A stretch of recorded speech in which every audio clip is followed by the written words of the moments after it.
여러분 안녕하세요. 롱장입니다. 오늘도 하루 종일 다니다가 이제 들어와서 영상을 찍게 되었습니다. 제가 이렇게 다니면서 검증을 해서 전달해 드리는 정보가 여러분에게 도움이 됐으면 하는 마음입니다. 오늘 내용도 어제 내용에 이어서 굉장히 중요합니다. 지금 시장은 여러분들이 생각하는 것보다 사실은 복잡해요. 왜 복잡한지에 대해서도 설명을 드리고 지금 시장에서 제가 1년 전부터 22년도, 23년도의 키워드가 될 거라 한 부분에 대해서 오랜만에 한번 다뤄보고자 합니다. 시청하시기 전에 구독하기, 좋아요, 멤버십 부탁드리고요. 멤버십은 매주 토요일 라이브를 진행하고 있습니다.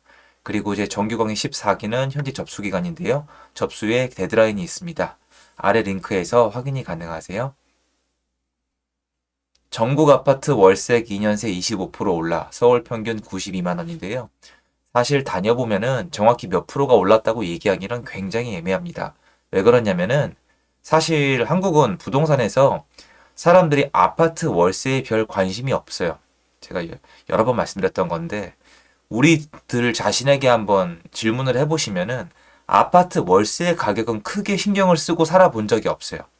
그것도 특히 서울의 아파트 매매 가격이 메인이고 그리고 너무 급등하거나 급락하면 전세가가 언론을 탔었지 월세가 메인 이슈로 다뤄진 적이 없어요. 왜 그러냐면 계약 건수 자체가 되게 적었어요. 그리고 잘 안 움직여요. 제가 해봐도 아파트로 월세를 받아 먹으려면 지방 아파트로 해야지 서울로 하기엔 가성비가 안 나왔었거든요. 그나마 저금리니까 조금 가능했던 부분이 있지만 차라리 전세를 놓는 게 나았던 부분도 많이 있었습니다. 월세가 이렇게 움직이지 않았던 이유는 이번 기회에 증명이 됐는데 우리 모두는 이렇게 아주 공부하기 되게 좋은 샘플을 놓쳐서 보내는 것 같아요. 우리가 여태까지 못 겪었던 걸 겪고 있기 때문에 이걸 가지고 공부를 할 수 있는 게 되게 많거든요. 일단 뭐가 있죠? 여태까지 월세가 못 올랐던 이유. 한국 부동산, 서울 아파트 40년 역사상 월세가 오르기 어려웠던 이유가 이번에 증명이 된 거예요. 이건 증명이 된 거예요, 여러분. 몇 가지가 증명이 됐는데 일단 첫 번째로 전세가 있기에 월세를 택하지 않았었다는 게 증명이 됐죠. 왜 그렇죠? 사람들이 전세가 너무 안 좋아지니까 월세로 갔잖아요. 무슨 말이냐? 그동안은 월세가 아니라 전세를 택한 거지 월세가 싫었던 게 아니에요. 전세라는 더 좋은 선택이 있었기 때문에 월세를 선택하지 않다가 전세가 너무 안 좋아지니까 월세로 가면서 월세가 많이 올랐죠. 그리고 월세가 오른 배경 중에 몇 가지가 더 있는데 이거는 사실 제가 입증하기 되게 어려워요. 왜냐면은 통계를 전문적으로 다루실 수 있는 분이 계셔야 되는데 뭐냐면은 세금의 전가예요. 집주인들은 세금이 많이 늘었어요. 플러스 알파로 대출 이자도 많이 늘었어요. 월세를 놓으려면 대출을 낀 집일 확률이 좀 높은데요. 어쨌건 이자가 올라간 부분, 세금이 올라간 부분을 다음 매수인이나 그런데 한동안 다음 매수인이 없었죠.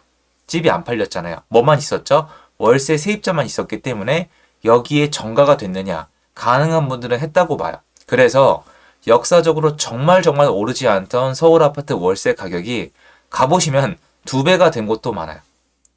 보증금도 오르고 월세도 올라요. 그 와중에 요새는 빌라가 전세에서 월세로 가면서 빌라 월세가 올라가고 있습니다. 저는 한동안 밖에 나가서 추적하고 다녔었어요. 뭐가 궁금했냐면요. 막 돈 이게 아니라 여러분 지금 제가 하는 얘기 들으시면 아마 궁금하실 거예요. 너무 궁금했어요. 제가 여태까지 얘기를 했잖아요. 서울과 수도권에는 아파트가 부족하다. 특히 사람들이 선호하는 아파트의 개수가 부족하다. 집이 남아 돌질 않는다. 어큐펀시가 아직 낮다. 이런 얘기를 하면서 수급이 맞지 않는다. 더 많이 지어줘야 된다는 얘기를 했는데 이번에 보니까 사람들이 집을 안 샀죠. 지난 15개월 동안 안 샀어요. 이제 거래량 살아나는 거거든요. 정말 안 샀어요. 그 와중에 전세 계약도 안 했죠. 그러면 여태까지 제가 얘기했던 게 이상해지는 거예요. 사람들은 집이 필요하고 전세를 좋아하고 매매를 해왔는데 한 달에 서울 아파트 평균 거래량 6천 건이었다가 600건 밑에까지 떨어졌어요. 10분의 1. 그냥 기본으로 5분의 1에서 10분의 1 토막이 난 건데 그러면 사람들은 다 어디 갔을까요? 이거를 제가 조사할 방법도 없고 그 어떠한 통계도 나와 있지 않더라고요. 이거는 인터뷰를 하거나 계속 반복하면서 현장과 부딪히면서 조금씩 알아낼 수밖에 없었습니다. 제가 깨우친 바는 뭐냐면 사람들은 버텼어요. 버텼고 제가 못 찾아낸 이유를 알았습니다. 뭐냐? 일단 사람들은 요거 저는 아마 어디 없을 거라고 생각하는데 월세 시장으로 갔더라고요, 여러분. 월세 시장으로. 월세 시장으로 갔는데 지금 22년도에 긴축으로 금리를 급등을 시켰고 금리 발작이 일어났잖아요. 그리고 경기가 안 좋고 아파트를 사면 안 된다는 생각이 들었고 전세가도 임대차 3법 2020년 8월달 이후로 2배가 폭등을 했어요. 전세 비싸죠. 금리 올랐죠. 아파트 가격은 떨어지잖아요. 그럼 사람들이 택할 수 있는 건 월세인데 아파트 월세가 처음엔 괜찮았는데 전세가 없어지면서 월세가 올라서 사람들이 월세를 충당할 수 있는 한계가 온 거예요. 제가 노래를 불렀던 내용인데요. 월세는요, 사람이 낼 수 있는 월세가 있고 절대 낼 수 없는 월세가 있어요. 그런데 그게 목구멍이 찬 거예요. 제가 있던 착각이 이거예요, 여러분.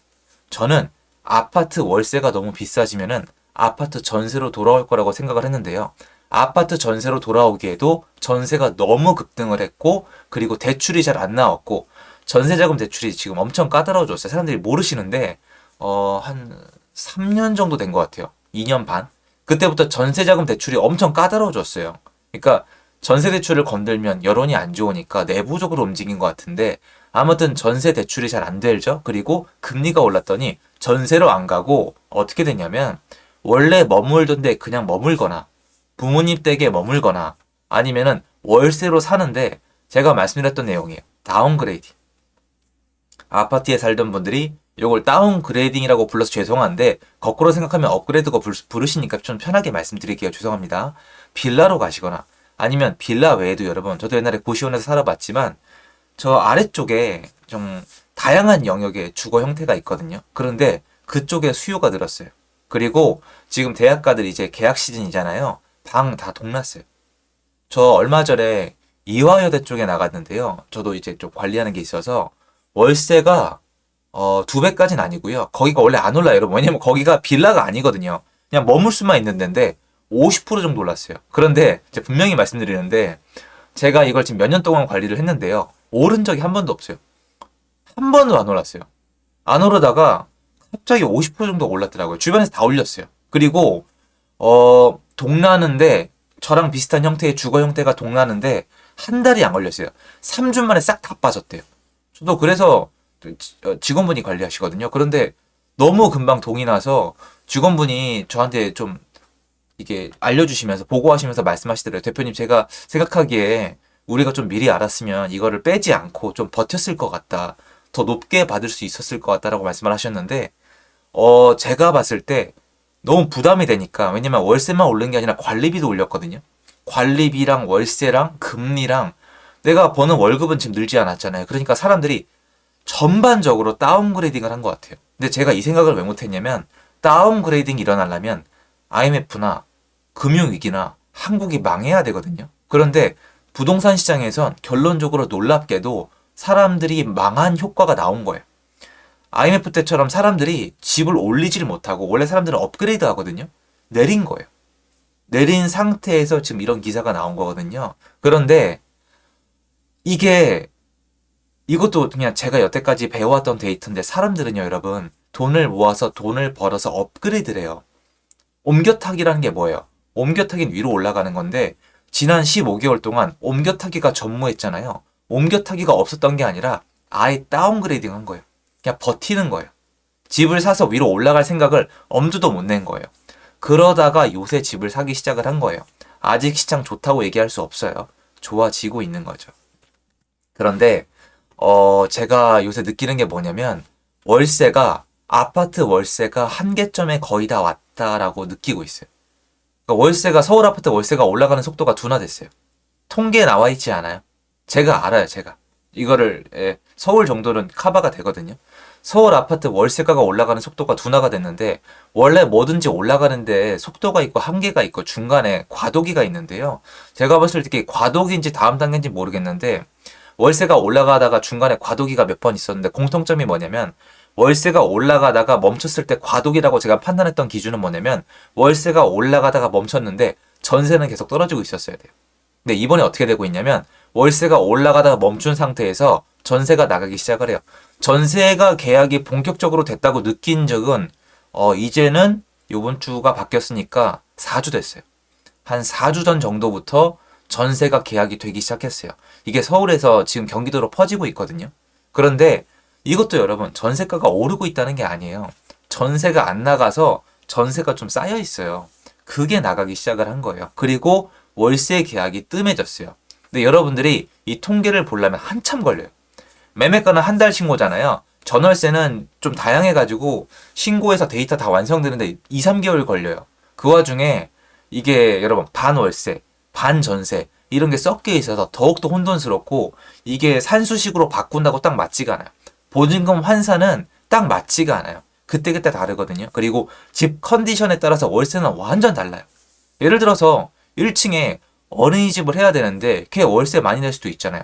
특이한 거래가 있단 말이에요. 그래서 좀 현장과 대조를 하면서 나가봐야 되는데 여러분께 오늘 영상을 통해서 말씀드리고 싶은 건 사람들이 여태까지 월세로 도망갔다가 월세도 도망가지 못하니까 아예 이제 완전 다 막아놓은 거예요.